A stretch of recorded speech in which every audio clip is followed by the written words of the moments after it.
मैं बैजनाथ सिंह कांग्रेस का एक पुराना कार्यकर्ता रहा हूं।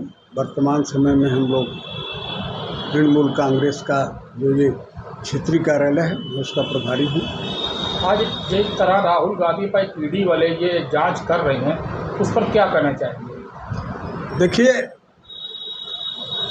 जिस मुद्दे को लेकर के आज जांच हो रही है, सो कॉल्ड जांच, इसको हम तथाकथित जांच कहेंगे, ये पूरी तरह से राजनीतिक विद्वेष के कारण ये ईडी को लगाया गया है। आज की जो वर्तमान केंद्र की सरकार है, वो सारी जो गवर्नमेंट की एजेंसीज हैं, ईडी है, इनकम टैक्स है, सीबीआई है, इन सब का प्रयोग अपने राजनीतिक विरोधियों को समाप्त करने के लिए, उनकी छवि को बर्बाद करने के लिए, उनको प्रताड़ित करने के लिए, उनकी राजनीतिक स्थिति को कमज़ोर करने के लिए ये वर्तमान सरकार कर रही है। उसी कड़ी में राहुल गांधी और सोनिया गांधी को जो ईडी ने नोटिस किया, वो मामला आज भी विचाराधीन है। सुब्रमण्यम स्वामी की वो याचिका कोर्ट में है और कोर्ट से बाकायदा इन लोगों को, दोनों लोगों को राहत मिली हुई है। उसमें ईडी कहाँ से घुस गया? ना एक पैसे का लेन देन हुआ है अलग से, ना इन्होंने एक पैसा निकाला है उसमें से। और वो जो पैसा है, जो कंपनी है, दो कंपनियों के बीच का, एक ट्रस्ट और कंपनी के बीच का मामला है, वो नो प्रॉफिट वाली कंपनी है। उसमें से जितने भी उसके मेंबर हैं वो एक पैसा नहीं ले सकते। उसमें ईडी का कोई मामला ही नहीं बनता। क्या किसी के दबाव में ये ईडी वाले कर रहे हैं? किसका दबाव? सीधे सीधे केंद्र सरकार का, गृह मंत्रालय का, देश के सर्वोच्च मुखिया का दबाव है। वो चाहते हैं, क्योंकि एक आवाज़ जो भी उनके खिलाफ उठाता है, चाहे वो राहुल गांधी हो, चाहे ममता बनर्जी हो, चाहे कोई हो, जब भी कोई आवाज़ उठाता है, उठती है आवाज़, जब भी नहीं क्या, लगातार। क्योंकि एक वॉइस है उनकी, वो एक नेशनल पार्टी के, सबसे पुरानी पार्टी के सबसे बड़े नेता हैं।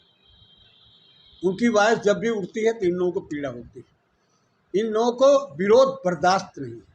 डेमोक्रेसी में, लोकतंत्र में विपक्ष की अपनी एक भूमिका होती है। ये विपक्ष को ही समाप्त कर देना चाहते हैं। अमित शाह आरोप लगा रहे कि हम किसी चीज का खुलासा करना चाहते हैं। हाँ। कांग्रेसी वो नहीं चाहेंगे। किस चीज़ का खुलासा करेंगे? किस चीज़ का खुलासा करेंगे? जिस चीज़ के लिए मुकदमा ऑलरेडी विचाराधीन है, उसमें आप कौन सा खुलासा अलग से करेंगे? और अब तक 10 वर्ष कहाँ बैठे रहे भाई? और याद आपको हम बता दें, जो मेरी जानकारी है, मैं भी एक वर्कर रहा हूँ उस पार्टी का, 50 साल जीवन का बिताया हमने। मैं कह रहा हूँ कि 2015 में इसी सरकार ने उस केस को बंद कर दिया था। सीबीआई ने कहा केस चलाने लगे, नहीं, गलत। ईडी ने कहा था कि नहीं, इसमें कोई केस नहीं बनता। फिर आज कहाँ से आ गई 10 वर्ष बाद ईडी?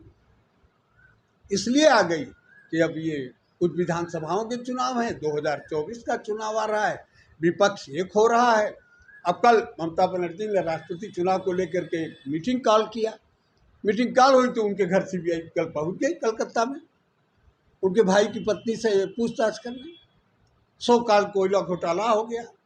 मतलब जो इनके यहाँ जो रहे वो दूध का धुला हुआ है, जो बाहर रहेगा उसको उठा करके बंद किया जाएगा, प्रताड़ित किया जाएगा। हम लोग खुद इसके शिकार हैं। आज देश किस तरफ जा रहा है, इस पर क्या करना चाहिए?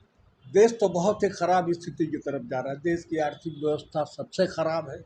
आज रुपए का मूल्य बुरी तरह से गिर गया, जो 73 सालों में, 74 सालों में नहीं हुआ, वो आज हो रहा है। महंगाई अपने चरम पर है, जो सारा रिकॉर्ड तोड़ रही है 70 वर्षों का। इसके अलावा देश का जो अमनो अमान है वो बुरी तरह से ध्वस्त हो गया। विदेश में हमारी छवि बुरी तरह से ध्वस्त हो गई।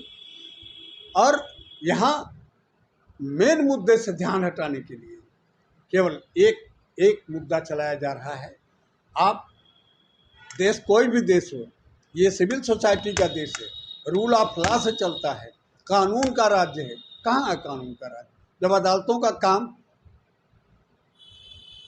मुख्यमंत्री करने लगे, मंत्री करने लगे, और ये जो एजेंसियां हैं उनकी भी, तथाकथित विकास प्राधिकरण से लेकर के नगर निगम, जो गवर्नमेंट की एजेंसी, जब वो करने लगे, तब न्यायालय की क्या जरूरत है इस देश में? बैजनाथ सिंह दोषी, उनको फांसी चढ़ा दो, उठा करके मार डालो। जवानों को जो संविदा पर भर्ती की जाएगी उस पर आपका क्या कहना है? ये तो मतलब ये तो ब्लेंडर है, ब्लेंडर ऑफ द नेशन है ये। इस देश का किसान, मजदूर, मध्यम वर्ग, इन्हीं के बच्चे आर्मी में जाते थे। किसी धन्ना सेठ का बच्चा तो नहीं जाता वहाँ, गुजरात के बच्चे तो नहीं जाते वहाँ, उत्तर प्रदेश और बिहार के और ये मध्य प्रदेश के, ये जो जहाँ सबसे ज़्यादा मध्यम वर्ग और निचला वर्ग रहता है उसके बच्चे जाते हैं, सेना में लड़ते हैं देश के लिए। उनका एक फ्यूचर होता था, कम से कम 15 साल की सर्विस होती थी, एक उनका भविष्य सिक्योर होता था। और आज जो है आपने उसको 4 साल में कन्वर्ट कर दिया और अग्निपथ पर चला करके उनको अग्नि में झोंक दीजिए। इसके बाद वो क्या करेंगे? यानी मतलब हर तरफ से किसानों को, मजदूरों को, निचले तबके को दबा करके ख़त्म कर दो, इस देश को केवल कारपोरेट घराने को सौंप दो, बस यही हो रहा है। इसी को लेकर जवानों को जो मामला था, इसलिए हरियाणा में किसान जवान के जो लोग थे, जो भर्ती होने वाली थी, उन्होंने ट्रेन में आग भी लगा दी आज और प्रदर्शन कर रहे हैं। बिहार के 20 जिले में आंदोलन हो रहा है। मैं अभी टेलीविजन पर देख रहा था, 20 जिले जल रहे हैं। वो आग यहाँ तक आएगी, हरियाणा तक जाएगी, उत्तर प्रदेश तक आएगी। क्या क्या कर दिया आपने? क्या आप करना चाहते हैं? देश के नौजवान जो बेरोजगारी का शिकार हैं, उनको आप आशा उनको दिखाते, उनको आशा का संचार होता कि नहीं हम इतनी नौकरियां दे रहे हैं। आर्मी में भर्ती होने के लिए रात रात भर आकर के सड़क पर सोते हैं लड़के, इतनी बड़ी आशा लेके आते हैं। बीजेपी के कार्यकर्ता कर अभी हम विकास कर रहे हैं, जो काम कांग्रेस ने किया वो हमने किया। विकास नहीं, विनाश हो रहा है देश का। 70 सालों में कांग्रेस ने जो संजो के रखा था, बना के रखा था, जो घर की एक एक ईंट को जोड़ के रखा था, उस एक एक ईंट को धीरे धीरे धीरे धीरे उसमें नोना लगा दिया गया, उसमें उस पर तेजाब डालने का काम कर रहे हैं, उस मकान को गिरा देने का काम कर रहे हैं। सबसे बड़ा नुकसान तो इस देश का हो रहा है कि देश में कटुता का वातावरण बनता जा रहा है, घृणा का वातावरण, अविश्वास का वातावरण। ये कहाँ ले जाएगा देश को? जिस देश के नागरिकों में अपने सत्ता के प्रति, अपने शासक के प्रति अविश्वास हो जाएगा, वो देश कैसे चलेगा? किस तरह चलेगा? कौन सी आशा लेकर के कोई जिएगा? या तो आत्महत्या कर लेगा, या तो फिर जो सुसाइड कर लेगा, या और आत्महत्या कर लेगा, या तो फिर जो है वो डिप्रेशन का शिकार होकर के रह जाएगा।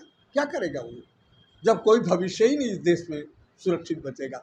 जो कहा जा रहा है, भरपूर झूठ परोसा जाता है, खोखले वादे परोसे जाते हैं। और ये क्या है? देश के अंदर जो भी है, पूरा भारत का संविधान पढ़िए, सबको जीने का हक, सबके अधिकार होने चाहिए। हमारे अधिकारों की रक्षा नहीं हो रही है, कुछ भी नहीं हो रहा, कैसे देश चलेगा?